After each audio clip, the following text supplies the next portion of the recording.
When people look at a map of Southeast Asia, they see nations filled with diverse religions: Buddhism in Thailand and Myanmar, Islam in Indonesia and Malaysia, Hinduism in Bali, and traditional beliefs in Vietnam and Laos. But there, in the middle of the archipelago called the Philippines, stands something unusual: a country that is overwhelmingly Catholic. In fact, more than 80% of its people identify as Roman Catholic. And this makes the Philippines the only predominantly Catholic country in all of Asia. How did this happen? Why is the Philippines so unique in its faith compared to its neighbors? To answer that, we need to go back centuries, to the time when Spanish galleons first sailed into these islands. In 1521, Ferdinand Magellan landed in Cebu, bringing not only weapons and soldiers, but also missionaries. For Spain, conquering the Philippines was not just about territory, it was also about souls. Catholicism became one of the strongest tools of colonization. Churches rose in every town, friars controlled communities, and religion became deeply woven into Filipino life. Over 300 years of Spanish rule turned the Philippines into the most Catholic nation in Asia. But here's where it becomes interesting. Some ask, was Spain's rule a curse or a blessing in disguise? Colonization undeniably brought suffering. Forced labor, tributes, and abuses were widespread. Many Filipinos lived as subjects in their own land. Yet alongside the hardship, Catholicism gave Filipinos a unifying identity. The faith brought with it not just rituals, but also values of resilience, family, and hope. During times of oppression, Filipinos clung to their faith as a source of strength. Even today, Filipino Catholicism is unlike anywhere else. It is joyful, colorful, and deeply connected to community. Imagine the Simbang Gabi in December, when millions wake up before dawn to attend 9 days of Mass leading up to Christmas. Or the Feast of the Black Nazarene in Quiapo, where millions of devotees flood the streets in barefoot processions, shouting their prayers with tears in their eyes. It is not just religion, it is life itself. Some might say Spain gave the Philippines the greatest pain, but also one of its greatest gifts: a faith that binds its people together.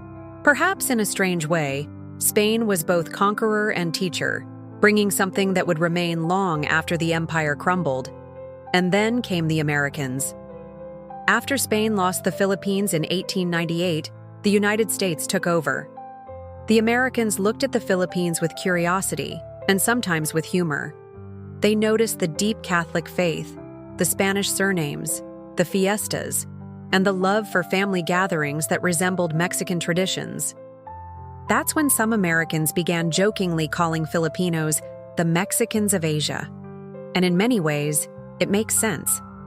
Filipinos have Spanish last names like Santos, Cruz, Reyes, and Garcia. They eat food with Spanish influence like adobo, lechon, and menudo. They celebrate fiestas with marching bands, fireworks, and church processions.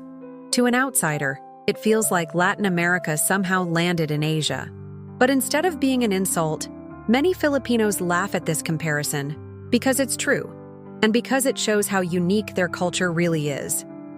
There are funny facts that make this story even richer. Did you know that Filipinos were technically connected to Mexico for over 250 years through the Manila-Acapulco galleon trade? Ships would sail across the Pacific, bringing silver from Mexico and sending back spices, silk, and goods from Asia. Because of this, many Filipino and Mexican families share not only names but also traditions. To this day, words in Tagalog sound strikingly similar to Spanish, and Filipino homes still display images of the Virgin Mary, saints, and crucifixes, just like in Mexico and Spain. Here's another true and funny fact. While most Asian countries eat with chopsticks, Filipinos inherited the fork and spoon from Spain and made it their own. Sit at any Filipino table, and you'll find families skillfully using spoon and fork to cut, scoop, and eat everything from rice to noodles to meat. Another? While many Asian countries bow as a sign of respect, Filipinos practice mano po, where they take an elder's hand and place it on their forehead, a gesture of both respect and blessing. It's not Catholic in origin, but Catholicism reinforced it with a sense of honoring elders. What makes this story even more heartwarming is how Filipinos took Catholicism and made it uniquely theirs. In Latin America, Catholicism can be solemn, filled with ritual and tradition. In the Philippines, it is alive, festive, and even playful. Imagine Christmas celebrations starting in September, lasting all the way to January. Imagine entire villages stopping everything to join fiestas honoring their patron saints, complete with parades, street dancing, and endless food. Faith in the Philippines is not just about Sundays. It is a daily rhythm, woven into the joys and struggles of life. Was Spain a blessing in disguise? That's a complicated question. For many, the centuries of colonization brought exploitation and loss. But for others, the Catholic faith has been a source of unity, comfort, and identity. Perhaps the truth is somewhere in between. Spain's colonization left scars, yes, but it also left seeds. Seeds that Filipinos nurtured and transformed into something beautiful. Today, Catholicism in the Philippines is no longer Spain's gift. It is the Filipino people's own treasure, carried proudly in their hearts. And yet, Catholicism in the Philippines is not just a reminder of Spain. It is also a testimony to the Filipino spirit. Because Filipinos did not just copy Catholicism, they made it Filipino. They sang their own songs in Mass, danced in their own fiestas, and mixed their native traditions with Spanish rituals.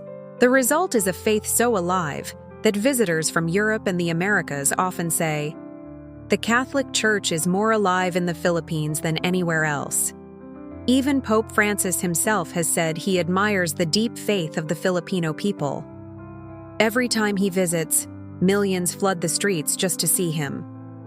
When Filipinos migrate abroad, whether to Dubai, London, or Los Angeles, they bring their Catholic faith with them, filling churches that might otherwise be empty.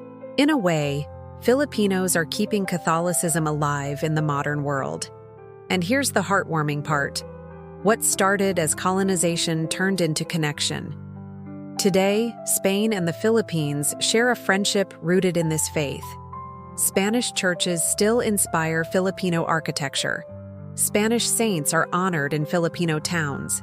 Spanish traditions live on in Filipino fiestas. And yet, it is no longer about colonizer and colony. It is about two nations connected by culture, history, and shared beliefs. The Philippines is the only Catholic country in Asia, but it is not alone. It carries with it centuries of history, millions of faithful hearts, and a joy that makes Catholicism something truly Filipino. Whether Spain was a blessing or a curse, only history can judge. But what cannot be denied is that the Filipino people turned that history into something powerful, something beautiful, and something uniquely theirs. So the next time someone calls Filipinos the Mexicans of Asia, laugh with them. Because in that phrase lies the truth of a culture that blends East and West, tradition and modernity, pain and joy.